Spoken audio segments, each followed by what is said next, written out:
रवींद्र धंगेकरांचा आवाज दाबण्याचा प्रयत्न केला जातोय। महाविकास आघाडीने महायुतीवर आरोप केला।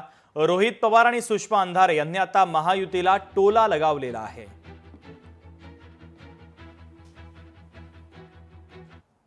आमचं एवढंच म्हणणं आहे की तुमच्याकडे पॉवर आहे, तुम्ही होम मिनिस्टर आहात, तुम्ही मुख्यमंत्री आहात, तुम्ही उपमुख्यमंत्री आहात, त्यामुळे या पॉवरचा वापर एखाद्या नेत्याला जो लोकांच्या बाजूने गुन्हेगारीच्या विरोधात तिथं बोलतोय याचा आवाज बंद करण्यापेक्षा त्यांना विश्वासात घ्या आणि गुंडागर्दी आणि गुन्हेगारी या पुण्यातून कशी हद्दपार होईल यासाठी प्रयत्न करा।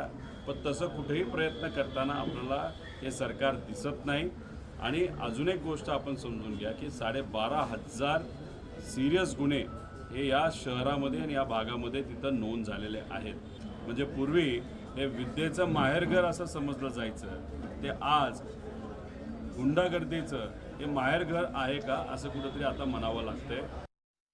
स्वच्छ पुणे सुंदर पुणे हे सुरक्षित पुणे सुद्धा असलं पाहिजे, यासाठी पक्षीय विचार बाजूला ठेवून रवींद्र धंगेकर हे लढत आहेत।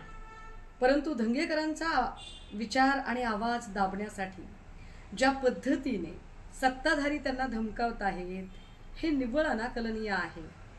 एकीकडे राज्याचे उपमुख्यमंत्री म्हणतायत की धंगेकरांनी लक्षात ठेवावं की ते आता सत्ताधाऱ्यांच्या सोबत आहेत। याचा अर्थ काय दादा? म्हणजे याचा अर्थ असा की सत्ताधाऱ्यांच्या चुका अजिबात कुणीही दाखवू नयेत। धंगेकरांनी इतर अंधभक्तांच्या सारखंच अगदी डोळ्याला झापडं लावून सत्ताधाऱ्यांनी काहीही चुका केल्या आणि कितीही गुन्हेगारी वाढली तर काहीच बोलू नये। लोकशाही मराठी ऐका, पहा, जागरूक रहा।